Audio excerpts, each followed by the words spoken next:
Okay, thanks for coming. I'm going to be talking about, again, deletion codes in the high noise and high rate regimes, and this is based on joint work with my advisor, Venkat Guruswamy, who's sitting over there. And I'll say what the title means as the talk progresses. I'd like to first talk about what we mean by the deletion model. So we just saw a pretty good introduction of erasures, but let me say this again for my purposes. So if you have an erasure, what's basically happening is I'm going to be transmitting a string, let's say, of bits through a channel, and I expect perhaps some bad things to happen.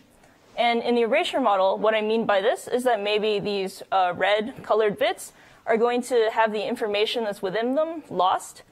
And so I won't actually know what's in these bits.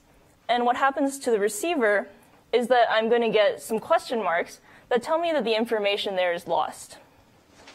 Again, in words, the symbols are lost, and I get question marks to tell me that I don't know what's in there. Deletions are a related model. So again, I'm going to be transmitting these bits through a channel, and now when I expect something bad to happen to certain bits of information, I'm going to lose what's there, but now instead of receiving question marks to mark what's happened, the receiver is just going to get a shorter string, and this is all of the bits which were not affected when I went through the channel. So in particular, I don't actually get the question marks in the right positions. All I have is the original symbols, and some are missing. So again, the receiver sees nothing here. What I'm getting is a subsequence of the message. So this is a version of erasures where you don't get additional information about what positions are missing. So in my example, there are 8 positions missing, and they could have come from anywhere. They could have been the first 8 positions, the last 8 positions, or really any subset. And as I've stated this, there's really no way to know what's going on. So because of this, this makes it a strictly more difficult model. And to say a little more about what else we think about this model, I'm only going to talk about pure deletions. I'm not going to assume there are any errors or insertions. So although what you receive is a subsequence, and it's much shorter than what was originally transmitted, you are getting a pure subsequence. There aren't any, everything you get is a correct symbol in its correct relative position. So I'm not getting any spurious symbols added in. Also for decoding, it will be helpful if the receiver knows what the block length is ahead of time, so I'll just make this assumption. And finally, I'm only going to be talking about the case of adversarial errors, so I want to be able to correct deletions in the worst case. And since I'm going to be giving you code constructions, this means that this is a stronger result than if I'd stated it only for random deletions. And finally, why do we care about deletions? At a high level, this is just a really good model for asynchronous channels. You can think of sending a stream of packets, some of which get dropped. And the point of an asynchronous channel is that since you don't really have synchronization going on, when a bit that should have been transmitted is not sent, you won't necessarily know about it until the end when you realize that you're actually missing some of the information you thought you were going to get. And also from the theory side, even though deletions are superficially pretty similar to erasures, what we know about what is possible against deletions is really far from our understanding of erasures. And there are a lot of just really nice questions that are open still in this model, which I'll outline at the end of the talk. Okay, so I gave you this packet intuition, and from this you probably have realized that in some sense deletions are easy. And what I mean precisely by this is that if I'm going to be sending some message, some string of symbols through my channel, then one easy thing I can do against deletions is just to put a header on each of these symbols that marks the position it belongs to. And if I do this and some deletions have occurred, all I need to do to address this is scan through the headers and look for which ones are missing, and this tells me which symbols were affected. So in particular, I've reduced the problem down to erasures, which we more or less know how to handle.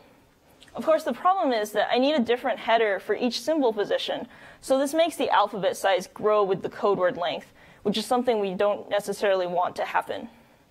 And the question we can ask is, what can you do if you're not allowed to just put these headers on? If you have constant sized alphabets and you expect deletions to happen, let's say at the bit level, so you want really binary codes rather than these codes with omega n alphabet size. Let me say a bit about what is known for this for this regime. So there has been a lot of work on a constant number of deletions. For example, what is the best rate you can get if there's only one deletion? We're not really going to be talking about this. We're going to be more interested in a more standard coding model, I guess, of a constant fraction of deletions. So if I drop a third of the symbols, what can you do? For random deletions, we know a bit more than we do for adversarial deletions. For example, we actually know that if you delete each symbol independently with probability p, it's possible to get a rate of 1 minus p over 9 for any p. So this is a result of Mitzenmacher and Jania from some time ago. And actually, for low deletion fraction, which go to 0, in the random deletion model, we even know the exact capacity, which is basically 1 minus h of p, where h is the binary entropy function. And there's a lot of work to get to this result. One of the works is by Kalai, Mitzenmacher, and Sudan. For adversarial deletions, it turns out that we know a bit less. What we do have is a construction due to Schulman and Zuckerman, which give binary codes which have a constant rate and can correct a constant fraction of deletions. So although the explicit constants that you get out of this paper are relatively small, this shows that you can do something even in the model of adversarial deletions, and this construction will actually be the basis of what we do in our results. So what are we? Yes? Can I ask a question on Sure. your previous slide? So these are upper bounds, sort of. Do you have any corresponding lower bounds for these? For the random? For the low deletion, this is tight. There's matching upper and lower bounds. For the random deletions, for example? Yeah, for random deletions. For the general thing, I think we don't really know general bounds. Yeah, they're pretty good upper. They're both pretty good upper and lower bounds, and those are good constructions for the random. So divided by 9 is somehow both upper and lower bounds? No, there are upper and lower bounds and good For constructions. p close to 1 for random deletion. For random. I think Togodimon has the best bounds for the other side. No, I mean, to advertise Urbana, there was a recent paper by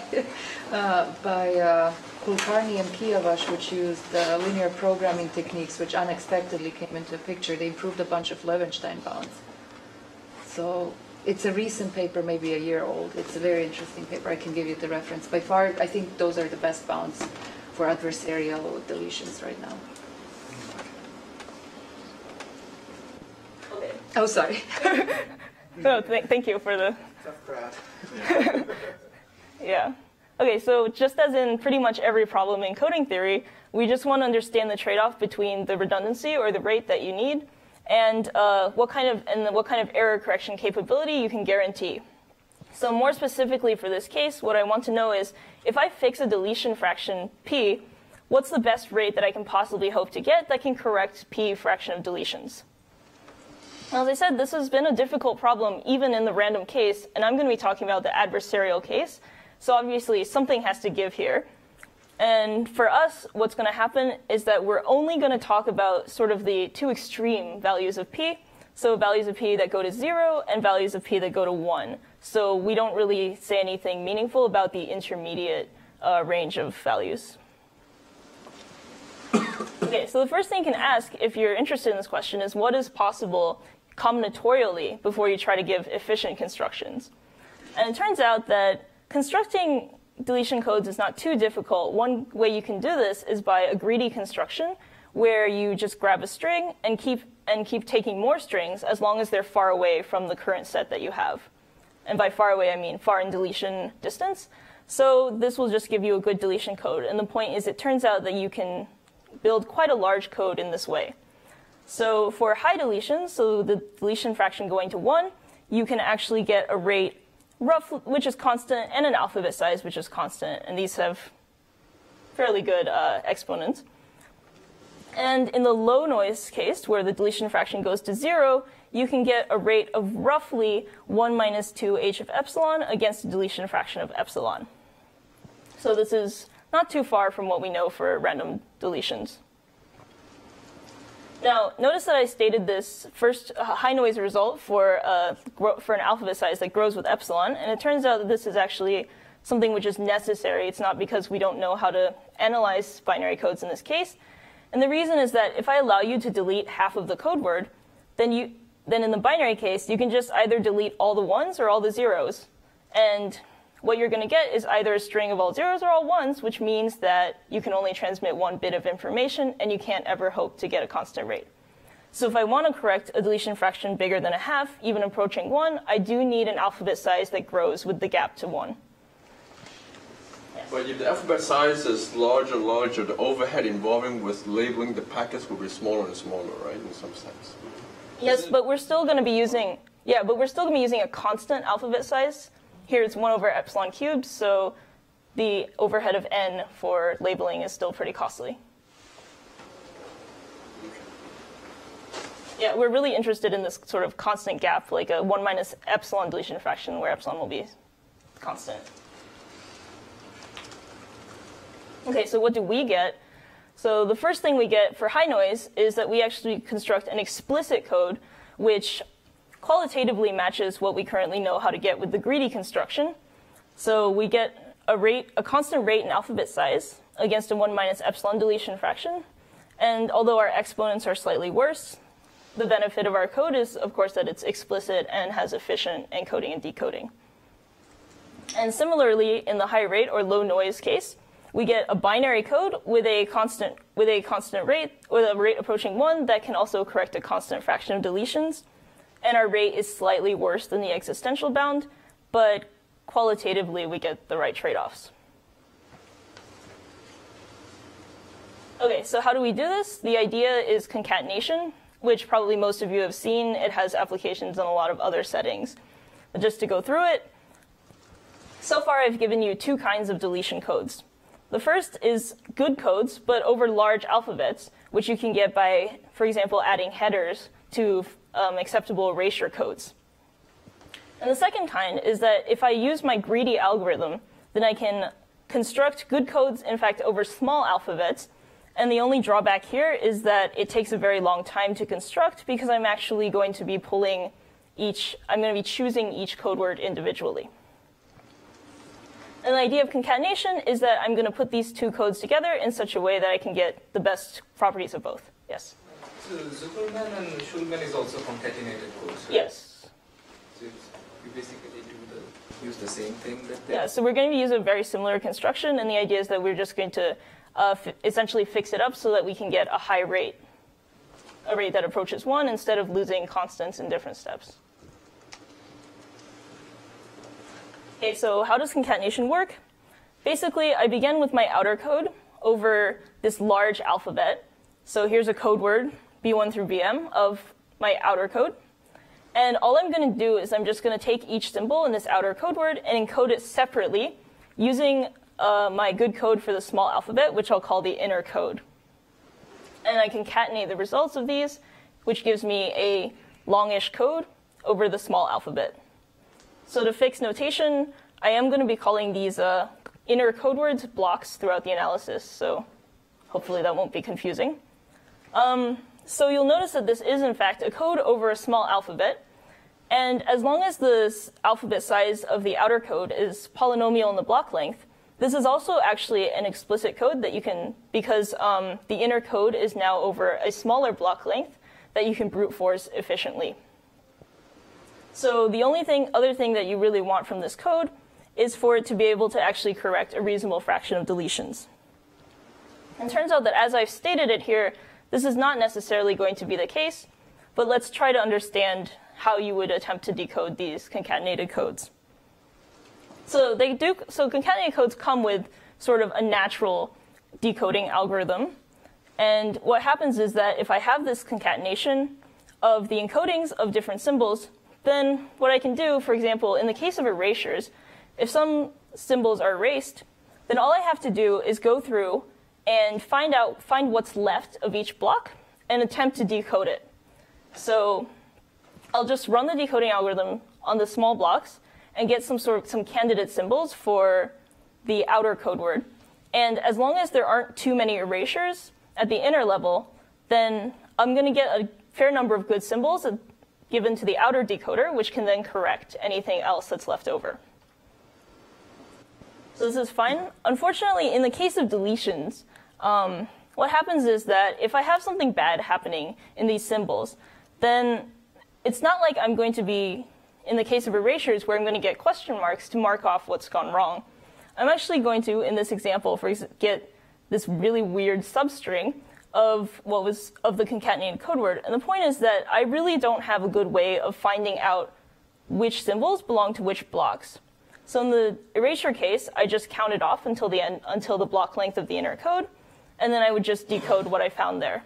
But now I don't really have a good way of identifying where the boundaries between the blocks are, so I'm not even sure which symbols I should be attempting to decode.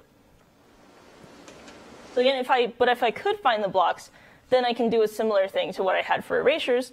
So my main challenge here is how can I help the decoder locate the boundaries between the blocks? And so for the rest of the talk, I'm going to explain our constructions, which are essentially giving us good ways to try to distinguish between different blocks. Okay, so the first result we have is for high deletions. And again, what we're going to get is an explicit code that corrects a 1 minus epsilon deletion fraction and gets a constant rate and a constant alphabet size. So we're going to start off with just a basic concatenated code. We're going to take some good codes, say a Reed-Solomon code at the outer level, and give it some headers so that we know where everything is. And we'll concatenate it with a small alphabet code that can correct a slightly higher deletion fraction, say 1 minus epsilon over 2. And now, as I said before, our challenge is that we need to somehow modify this code so that we can give the decoder some assistance in locating where the block boundaries are so they can try to decode the inner code words. So the idea that we're going to use is that we're going to add sort of constant size headers to each of the symbols. Although we can't afford to give a header although we can't afford to give a different header to each block, what we can do is sort of give different headers locally. So if this is my concatenated code word, which is a string of encodings, what I can do, for example, is, in this example, I'll just color the blocks. I'll just alternate different labels. So I have blue, green, purple, and that means that locally, my blue symbols are distinguishable from their nearby neighbors. And my hope is that this will be enough to help the decoder. So what will the decoder do? The decoder is just going to use the colors or labels on these symbols to try to guess where the block boundaries are. So for example, if I receive some string of this, here's some string of blue, some string of green, some string of purple, and what I'm going to do is I'm going to just run through this code word and guess that the color boundaries are the same as the block boundaries. And hopefully this is good. So the way you're describing this, you're really dividing your alphabet into 3 colors? Yeah, essentially I'll use a different kind of symbol for each color. So yeah, so you break your alphabet into subsets. So you don't just add a little piece of block in between. Well, you can also think of it as putting a small header, a constant size header on each symbol that says I'm a blue symbol. So which one do you do? We use headers. I mean, yeah, it's basically... Dividing your alphabet means all the symbols have a property blue. If you had a header. Yeah, so the header will mark that I'm blue. But I can delete the header. Oh, I mean, they'll be part of the symbol, basically. It's going to be... Yeah, the deletion. Oh, each symbol has a header, not each block has Oh, yeah, sorry, yeah, each symbol has a header. Because the symbol, the alphabet size is big, right? So it's 1 over epsilon squared, right? Yeah, I can afford to slightly augment the alphabet. Would it have been better to simply label them modulo or something like this? Yeah, that's essentially what's happening, right?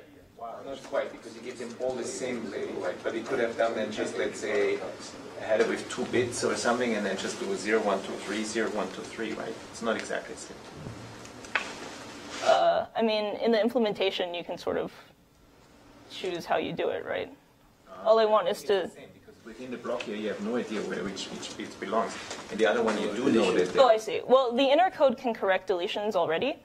So as long as I can locate where the boundaries of the code word are, I don't really mind if... For your construction now, but more generally, I wonder if the other one would be more efficient.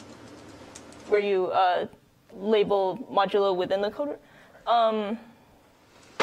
The problem is we're dealing with a constant fraction of deletions. There's going to actually be a lot of deletions. So if you label sort of within the block, how are you going to distinguish different blocks?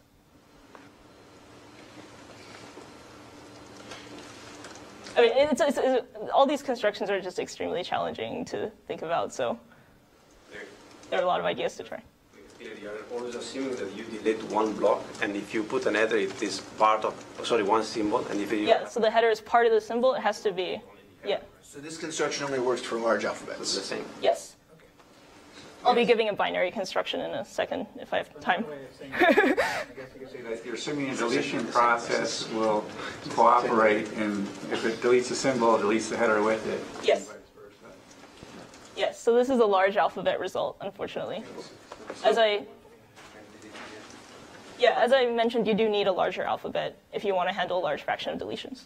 I didn't quite understand why the high deletion regime is necessarily tied to the high alphabet. Right, so the idea is that, so for example, in the binary case, if I am allowed to delete half of the symbols, I will just delete any code word down to either n over 2 zeros or n over 2 ones. So I get virtually no information from the result. And in general, for an alphabet of size k, I can't do better than 1 minus 1 over k. So the alphabet does have to grow. It doesn't necessarily have to grow as fast as we get the 1 over epsilon to the 4th, but it does have to grow. Right. Or you look around rate 1/2. I'm going to be looking at, yes. So my rate is going to be, for this code, is epsilon squared, basically, if I want to. To look at binary alphabet around rate 1/2. Yes, that is another question. Oh my god. Okay. I'll give you some slack for the questions. But. Okay. We can talk about this offline. We actually do have some results on binary codes with deletion near 1/2. Okay, so the receiver just goes through and looks for colors and marks these as potential block boundaries. So to say the algorithm more precisely, I just scan through the code word just from left to right and mark the color boundaries as potential block boundaries. And after I do this, I attempt to decode each of the blocks I've marked, and this will hopefully give me some symbols of the outer code word. And as long as enough of these blocks were marked off correctly and are just good blocks, I'll be able to get enough symbols so that the outer code can hope to correct these. And so what I need to do is try to give a bound on the number of blocks that I can lose after the adversary deletes these. Yes. So the outer code can also encounter deletions? Yeah, for example, if an entire color block was deleted, then my inner decoder is not going to give me anything for that. The outer code is also a deletion? Yes. So for the outer code, I'm going to actually I used a Reed-Solomon code with headers, which can handle deletions, which are essentially erasures if you don't have the headers. So Reed-Solomon codes are great. They can correct anything. Okay, so why is it that the decoder can't affect too many of the blocks? The idea is that he has sort of a bounded budget of deletions, and I'm going to show that if he can only delete a 1 minus epsilon fraction of the symbols, then he can't actually mess me up on all of the blocks. There's going to be a constant fraction of blocks that remain. So to try to get a feel for why this is true, let me focus on this one block here and think about what could go wrong with my window for this block. So one easy thing for the adversary to do is that he can just look at this block and delete most of the symbols in the block. And if he does this, even if I set the block boundary correctly, there's just not enough information for me to recover the block. So in particular, I'll have lost that symbol, and that'll be bad for the outer code. But the thing is that I chose the inner code to be a pretty good code, so this means I have to delete a lot. In fact, since it corrects slightly more than 1 minus epsilon, that means that I can't do this on all the blocks. In fact, there's going to be a constant fraction that survives this process. Now, another thing that could happen, which is pretty plausible in the high deletion case, is that the adversary could just try to merge two of these purple blocks by deleting the entire blocks in between. And if he does this, then I'm going to get a long run of purple. And remember that my decoder is just running through and looking for color boundaries, so he's going to mark a block that contains symbols from both of these inner code words, which is bad for my decoder, which probably can't handle something like this. But let's look back at what's happening here. We want to show it can't happen too often. And the reason for this is that the adversary has merged basically 2 blocks, which is a pretty small number. And the price he's paid for this is he's deleted entire blocks between the 2 purple blocks. And remember, the thing is that in order to remove the green block from consideration, the adversary doesn't actually have to delete the entire block. If he leaves up to, say, an epsilon over 2 fraction of the block intact, I still can't guarantee decoding. So the adversary is paying a pretty high penalty in deletions in order to just merge two blocks together. And this means that as long as I set the number of colors to be high, the penalty that the adversary is paying to cause these merges is very high, and this can't happen to too many blocks. So if you set the parameters correctly, you'll be able to show that there's going to be a constant fraction of blocks that survive, and in particular, this gives you your constant rate code over a constant alphabet that corrects a very high fraction of deletions. Okay, so our second result is high-rate binary deletion codes. So there's a code that has a high rate and can correct a constant fraction of deletions. This is strongly based on the construction of Schulman and Zuckerman, but modified so that it can actually get a high rate because the original construction loses constants in a couple of places, which is basically what we're going to optimize here. So similarly, we're going to begin with some outer code, say Reed-Solomon code that has headers, and I'm going to concatenate with an inner code that corrects a slightly better fraction of deletions than what I hope to correct globally.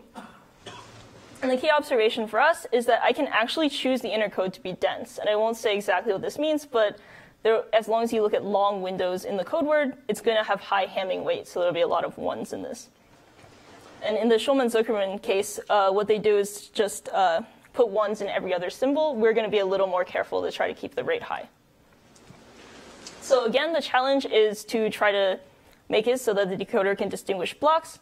And the way we're going to do this is just by adding buffers of zeros in between the blocks. So if the blue blocks represent my dense inner code words, I'm just going to put a reasonable length of zeros between them. And since the code words are dense, they have a lot of ones in long windows, that means that in some sense they look very different from the buffers. And that's what I hope to use at the decoder. So what the decoder is going to do is it's just going to look for long runs of zeros and pray desperately that these are actually buffers. So if I get sort of this with the blue blocks representing reasonably balanced strings, and then these long runs of zeros, I'm just going to assume that these runs of zeros are in fact buffers. So to state the algorithm more precisely, I'm going through and looking for sufficiently long runs of zeros and mark these as buffers. Then I attempt to apply the inner decoder to all of the blocks between the buffers. And I hope that I get enough symbols to actually be able to pass to the outer decoder to correct. So again, I will be able to decode if I get enough correct windows, and I just need to bound the number of windows that the adversary can mess us up on. So again, we're going to say that with a budget of only a really small constant fraction of deletions, the adversary can't really mess us up on too many of the blocks. So again, let's focus on just one of the blocks, which lies between two buffers. One thing that could happen to this block is that the adversary can just go and delete most of the buffer. And if the adversary does this, then when the decoder runs through the code word, then these two inner code words will actually be merged, and I'm going to mark no buffers in between them, which means that I've now merged these code words, and probably my decoding will fail. But this requires you to delete most of the buffer, and as long as you set the buffer to just be slightly longer than the fraction of deletions you're trying to correct, that means this is costly, and actually most of the buffers are going to survive. And that means that you're going to mark most of the blocks roughly correctly. So the other thing that could go wrong with after the adversary deletes something is that actually there can be deletions within the code word. And one of the most devious things the adversary can do is to, for example, choose the symbols at the beginning and the end of the code word, and actually just delete all the ones from these segments. And if the adversary does this, then to my decoder, it looks as if these zeros are part of the buffer. So I'll actually mark a window that is noticeably smaller than the number of symbols that actually survived. But luckily, since I chose the inner code word to be dense, that means that if I wanted to create these long runs of zeros within the code word, it would cost me deletions of many ones, because I'm looking at these long windows, which I've required to have high Hamming weight. So in particular, again, if you set the parameters very carefully, then you can show that both of these cases are pretty rare, as long as the adversary can't make too many deletions. And so you actually have a high fraction of the symbols decoded correctly and sent to the outer decoder, which can then fix anything else that's gone wrong with the code word. Okay, so I just gave you some overviews of good deletion codes that can handle high noise and high rate, but of course there's still a lot that's open for this model. So one of the most basic questions is, for binary codes, what is the highest deletion fraction that you can correct with a constant rate? And the best bounds we know really are that it's at least 0.17, and the only upper bound we really have is the 1/2 upper bound I told you, where I said that if you're allowed to delete more than a half, you're just going to delete down to all zeros or all ones. So this is something we don't really know. And of course, we don't know this for fixed alphabet size k either. We don't even understand how it behaves asymptotically as k grows. Of course, one can ask whether we can improve the rate of our constructions. This is something that you can't do with concatenation because both the inner code and the outer code suffer a loss in rate, which compounds when you concatenate. So you need new ideas to get improved rates for this. Okay, thank you. Any more questions? Maybe just for the inner code, you didn't explain what you do for the inner code. Yeah, so it's the greedy construction that I described to you. So that's another issue with our construction, is that the construction time is pretty high, actually. Although it's one of those questions of whether efficient is the same as practical. So. Any other questions? You said you had some results regarding the half point in binary code? Yeah, so actually what we have is essentially that we can list decode up to a 1/2 fraction deletions for binary codes. And just to quickly say, the intuition is just that our problem is always that we can't find block boundaries. And if you're list decoding, then you can actually try different block boundaries and get different guesses for each of those. So that allows us to get all the way up to 1/2. Unfortunately, we don't know if that's necessary. Like, we get a pretty long list. Maybe you can actually get a list of size 1, and we just have no idea how to do it. So this size is a function of the distance to half? Yes. What's the function? Some polynomial in 1/epsilon, I think. But and the code is the same? Yeah, essentially. At this point, it's important to use a Reed-Solomon code at the outer level, since we know how to do list recovery for them. So for the 0.17, is that by Mitzenmacher? Yeah.